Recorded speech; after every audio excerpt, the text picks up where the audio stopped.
And now we have the one, the only Styxhexenhammer666. You know, when you're named that way by your parents, you pretty much have to end up in this kind of lifestyle. He is an independent political commentator and YouTube content creator. YouTube.com/Styxhexenhammer666 and Twitter.com/Styx666 official. Styx, thank you so much for taking the time today. Glad to be aboard, and Merry Early Christmas, by the way. Indeed, and I also wanted to give you massive props for overtaking the 70s and 80s band Styx in the YouTube search. That is a wonderful thing, a great band. But I will say I listen to you a little bit more than I listen to them now. So come fly away with Styx to the new frontier. So we're going to talk a little bit about Christmas. Those of us who have sort of public-facing personas, a lot of times people don't have much of a sense of what we do away from the camera. So what was Christmas like for you when you were growing up, and what was the environment that shaped how you enjoy this season? Well, always when I was a kid, you know, we were more on the impoverished side. So it wasn't, you know, it wasn't anything elaborate. It was basically me, my parents, occasionally, you know, someone else would wander by. But for me, it was mostly about the food, and it always has been. It always will be. Like tomorrow, it's going to be like, it's probably going to be deviled eggs time. Got to make those. Christmas dinner is usually a boiled dinner, like a big chunk of ham, bunch of cabbage pieces. When I was a kid, I would slather ketchup all over everything. That was, you know, hilarious. Now a little bit less. But it's basically the food. You know, when you're a kid, you want to receive gifts. You know, Legos were always my favorite when I was a kid. When you get older, you're giving gifts more. But it can be an interesting time of year. I don't like the commercial Santa side of it, like, you know, all the radio stations. It's nothing but Christmas music. Even the rock station, it's like, please give me something else, anything else. I don't care. Bruce Springsteen said the word Santa once during a 3-hour concert. We're going to play you that bit over and over again. Yeah, I don't care if it's the softest rock of all. It's better than the really sappy stuff. But I will say I do like the sappy sort of like Year Without a Santa Claus, Rudolph, Shiny New Year. I admit I've got a soft spot for that sort of stuff. All right. Did you ever have a present? Wait, sorry, just one moment here to complete the soul transfer. There we go. Your other rumor will remain unexplored in this video segment. Okay, did you ever have a present where you really had to grit your teeth and put on a happy face, but you just weren't feeling it? Yes, sometimes I got clothes. But I always... Oh, man, that's got to be an aunt. That's an aunt thing. Here's some underwear and a sock. That was a mom thing, actually. And no, I loved the hand-knitted clothes. Like, I always got, like, hand-knitted socks, and they're so warm, they're comfy. And the added bonus, if you shuffled across a rug with them on, you could shock your father. And that was great because you say, whoops, sorry, that was an accident. And now, hang on a sec, just a sec. So when you were, because we used to do this when I was in... grade school. You shuffle, when you get the carpet, you get the library time one afternoon, you shuffle across, especially in winter when the air is like Kalahari dry, you shuffle across and you build up a truly X-Men style charge. And were you an earlobe guy? Because that to me was the one, I mean, if you get the earlobe with that kind of shock, you get a really exciting jump out of people. No, I would always try to shake their hand, and then I'd like brush against their fingertips, and they'd be like, "Oh, it's so great." But that's magic. It's a magic, and that led you to your later pursuits. Yeah, the handmade clothes were always good gifts. Or like handmade, I had handmade hats, some of the sweaters and stuff. I loved that. I just didn't like, you know, the regular, like, oh, here's a bunch of socks. It's like, okay, that's great, but you could have gotten me more Legos with that money, honestly. Did you have a Lego ceiling? In other words, did you ever say, before the Lego thing faded away, did you ever say, why, no, I think I have enough Legos for everything I need to do? Or was it just like absolute accumulation without limit? No, it was infinite Legos. I still like Playmobiles, actually, because I have like the nativity scene, and I realized that they had Roman Playmobiles. And so there are going to be some, you know, kind of weird posts on Twitter, I think, over the next week regarding this. And what was the best present that you remember getting as a kid? Oh, that's a hard one. I would say... I was always into science, so it would have to be a tie between, I got a microscope one time, and it was like a pretty good one. And I was like, yes, this is great. And then I actually got also a videoscope set. Now, the videoscope was less powerful, but it was like, it's like a microscope, but it has a screen. And it came with all these like samples, like little bug parts and stuff, extra slides you could fill with things. I actually, like one time I got a cut, and my first thought wasn't, oh, you know, I need to Band-Aid. My first thought was, I need to get this on the slide. So I'm sitting there, I'm like trying to get it to keep bleeding enough to put a drop on the slide, and I got that, and I'm like, yes, I can look at my blood. And it was like the greatest time ever. I would spend hours and hours looking at all this stuff. I had chemistry sets, an ant farm. Those were the best gifts. Oh, yeah. No, I remember getting a telescope one year and learning how to map sunspots. You know, like you point the telescope at the sun, never look through it, and you get a white sheet of paper and they spent like a week and a half mapping sunspots, thinking I was contributing to science. And then, of course, the thought struck me that there might, in fact, be other people in the world doing this as well. And of course, pre-internet, you had no way to get this information to anyone. So that was a fairly short-lived career as an astronomer, but I love that stuff.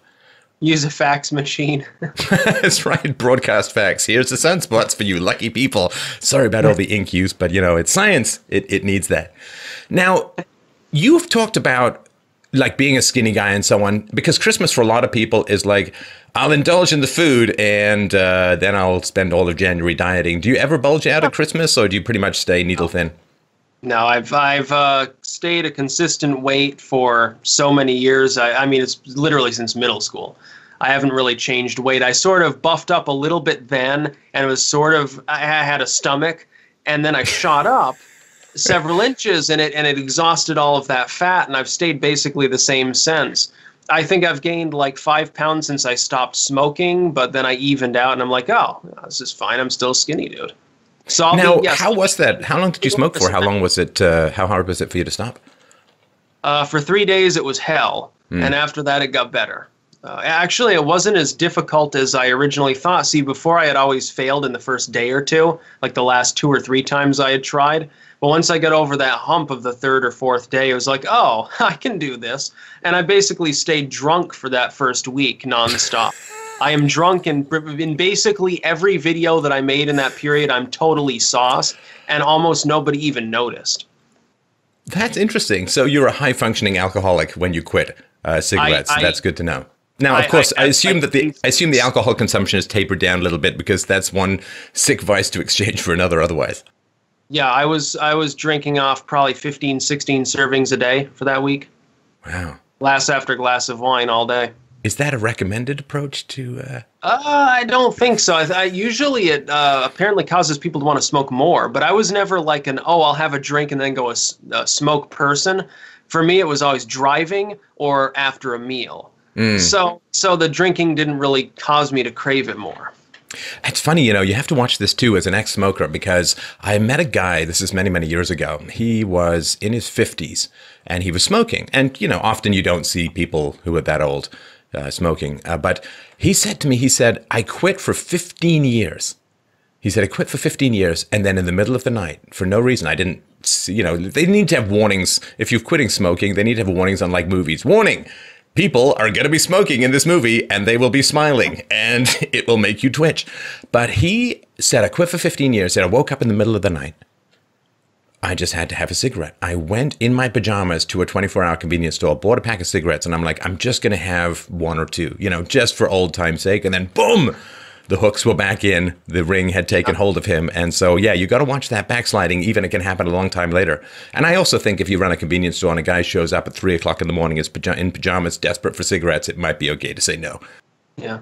Well, if I get to the point where I'm older and like I crave it, I wouldn't even necessarily care, because I'm like, well, you know, big worries, like you get cancer at 40, you're falling apart, you're like, oh, I had so much to live for. And then like when you're older, it's like, maybe, who cares? So how has the year been for you for this? I think, you know, I've said this in the other segments as well. Christmas is a pretty good time to reflect. How has gaining increased public exposure affected your life, your relationships, your family, your friendships? What's it like for those who aren't out there, so to speak? What's it like from that promontory?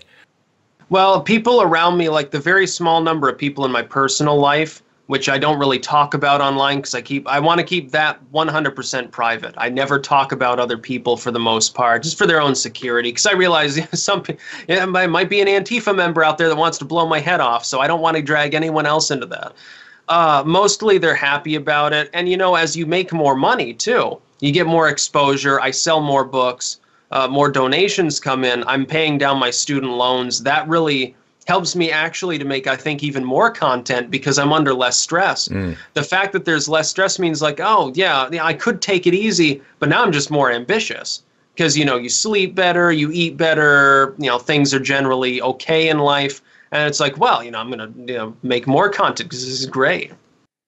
It's kind of funny, too, because I think that the camera has a tough time lying for people who are perceptive on the other side of it. So if you're kind of wound up and stressed and worried, you just can't have the same show as if you're relaxed and happy. And to me, that even is like if I have a good night's sleep versus not such a good night's sleep, it has an effect. Much though I try to sort of be professional, produce the same quality, it is kind of tough to be as spontaneous and positive. And this is one of the reasons why success breeds success, because you get that positive feedback, you get the income to the point where you can focus and be positive about things.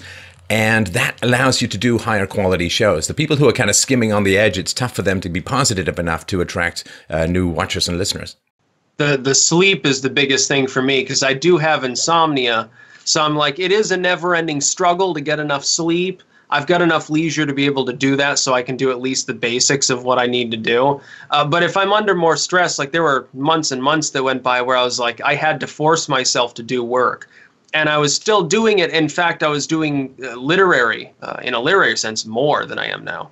But it was out of desperation. It wasn't out of, hey, I want to do this. It was just basically, hey, I'm going to be screwed if I don't, honestly. Now, what was going on at that? Was that when the demonetization stuff hit many content providers? Because you don't monetize, do you? No, demonetization didn't affect me. It was before that with my grandfather being in a nursing home, and one of our relatives was like, hey, trying to do a legal challenge for the property. So I was sitting there, I'm like, well, my income's not very high. I need to work 10 times harder. Because if shit hits the fan, I don't want to be, living off ramen for the next 6 months. Been there, done that. Not going to happen again. So I rammed through as much as I could. And by the time it was over, and then that stress went away, I was actually doing fairly well. I'm like, oh, I guess I'm the agent of my own fortune. Now, when it comes to your sort of public presence, public persona, what do you think are the biggest misconceptions that people have about who you are and where you're coming from philosophically? The biggest one is they think I'm still a Satanist.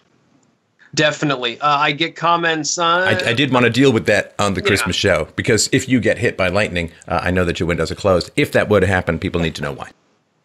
Yeah, I haven't been a Satanist for many, many years. I'm a pagan. I don't have a problem like I did in the past with Christianity. I still oppose all organized religion. That includes the pagan ones. But a lot of people think that I'm still like, I worship LaVey or something like that, or I believe in an actual devil. I don't. I'm just not into that sort of stuff. If someone believes in the devil, okay, that's fine. Just, I'm not part of that. But it's really paganism for me is more cultural anyway. It doesn't have so much to do with, oh, those Christians killed my ancestors, I'll get them back, I'm going to worship Odin. It's not so much that. It's a togetherness. It's basically the same as like the Christmas thing. A lot of people, they don't even really believe in Jesus. They certainly don't believe in Santa. But they get together as a family, they eat, and they have fun. Paganism delivers that for people, I think, too. In many cases, religion in general can. In a cultural sense. Even some of the religions that we criticize often. Someone's a Muslim. Someone might be just a cultural Muslim. They're like, yeah, I don't believe in Allah, but, the food's good. I think that's a positive thing for people generally. Oh, you need a framework of belief. You need a framework of how to organize your life. How do you know if you're succeeding or not? Well, it has to be relative to some standard of value, to some standard of virtue. You have to have a way to organize your life. And one of the great mistakes of atheism was to ditch the framework of self-organization that religion offered without providing a compelling substitute. Well, I guess the substitute that the atheists generally provided was very compelling in that it was the state. The state will now organize your life and how to get things done. And instead of charity helping the poor, we're going to have a giant welfare state to make everyone dependent on it. And instead of sexual morals being enforced by the community, we're going to have the welfare state, a single motherhood. And so I think that was one of the great mistakes, and trying to erect a framework of values and of virtues in a relatively post-religious world is one of the significant challenges, I think, that thinkers face.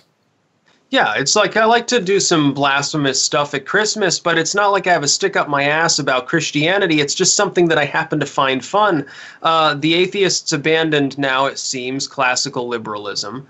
There's not so much, as there was maybe 10 years ago, a belief in personal freedom. It's going over to the other side. I see this with people on, the far left. They used to be like, stop the war and, press freedom. Now it's more like, you can only say what we want you to say. Proxy war is okay. That's a side issue. The world's going to hell, basically. Biggest challenges that you see coming across the West in 2018. What do you think you're going to be spending your time pushing back against the most? Fighting censorship, definitely. Censorship, and also if the right wing does continue to win, which I think that it will. In the midterms, I expect the conservatives, so-called, to do okay here in the United States.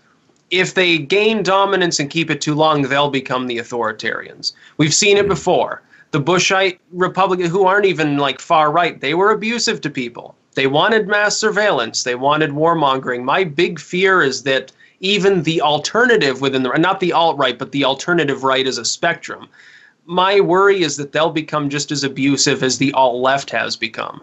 That's my biggest worry, because then, we're screwed either way at that point, especially if it seeps over into the internet. People who are independent commentators like you and I, it would be a total screwiness for us. Right. And it really is this kind of soft censorship. There is, of course, there's so many different layers of censorship. There's sort of the personal attacks and the slander and the attacks and you're a Nazi kind of stuff, which is designed to cast a magic repulsion spell around your content so that people won't even look into it. But to me, although distasteful and immoral, that's kind of fair game as far as free speech goes. But this suppression of videos and screwing around with algorithms and ditching sometimes subscribe accounts and so on. There is that mechanical soft censorship that is occurring that, it's kind of tough sticks, because in a way it's like, oh, that's unfair. Ooh, that's terrible. In another way, it's like, challenge accepted. I will now have to become better and faster and stronger and more polysyllabic and with better jokes than ever before. I will do this show topless. I will get an afro. I will do whatever I need. I kind of like the challenge. If you're going to train for a race, if you have to run uphill, it's a crap at the time, but it might help you win in the end. Yeah, that's a great point, too, and it helps alt tech a lot. See, I'm still very, very optimistic long term. It's just short term. We're going to suffer. For the next year or two, I don't see any real change in that. I think maybe it gets even worse in 2018. Our hope is that it doesn't, that we don't have to go through a sort of purifying fire to justify our own content.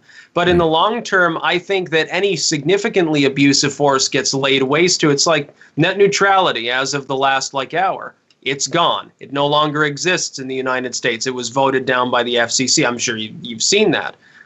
But it's not going to matter, because any ISP that actually tries to abuse people, it's going to get crushed underfoot by other ISPs. Even other corporate firms will edge in. They'll be like, we can make more money.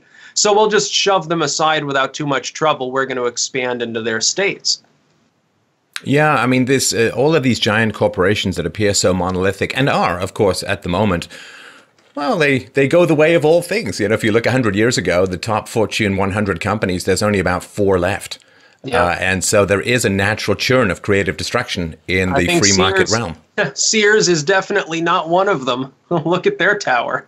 Oh, yeah. No, just up here in Canada, I was going to the mall. My daughter and I love to play hide and go seek in department stores. And we have so many memories about Sears. And she's broken up that it's closing down. And it's rough, but so all of these monoliths, they rely upon the goodwill of consumers and reputation, particularly for high-tech companies. I co-founded and grew a software company, and the basic reality, you have almost no hardware infrastructure relative to your value. The entire value of your company goes down the elevator shaft every night on their way out of the office, and the goodwill of the consumer is everything. And if they mess with that too much, they will go the way of the dodo, and other institutions will arise to take their place, which will have a formal commitment in their EULA, in their commitment to their shareholders. They will have a formal commitment to non-censorship. That is how it's going to have to go. And I'm very optimistic. Again, in the short run, I agree with you. I think it's going to be a bitch and a half. But in the long run, I think either these companies will reform themselves or they will be replaced. Yeah, it's going to be nice to see an internet that's run more by companies that are like, okay, we get it. We can't make as much money if we censor things because it takes a lot of effort. It takes a lot of time. It's going to boil down to their wallets. Governments aren't going to be willing to subsidize that crap forever. It's going to be wonderful. So, Christmas message for your listeners, I guess, and my listeners as well. What would you like for people to take away in their thought parcel, so to speak, this Christmas season? Peace on earth is wonderful, but oddly enough, sometimes you have no choice but to fight for it. That's very, very true. Do you mind if I take us out? Do you mind if I close things off? Oh, that's fine. All right. Sup, you beautiful bastard. Oh, wait, no, that's the wrong guy. Hang on. Here we go. Are we going to do one more? One more, because people are going to say spoon clank intensifies. There you go. And all right next to the mic. There you go. and that's about all. Peace out.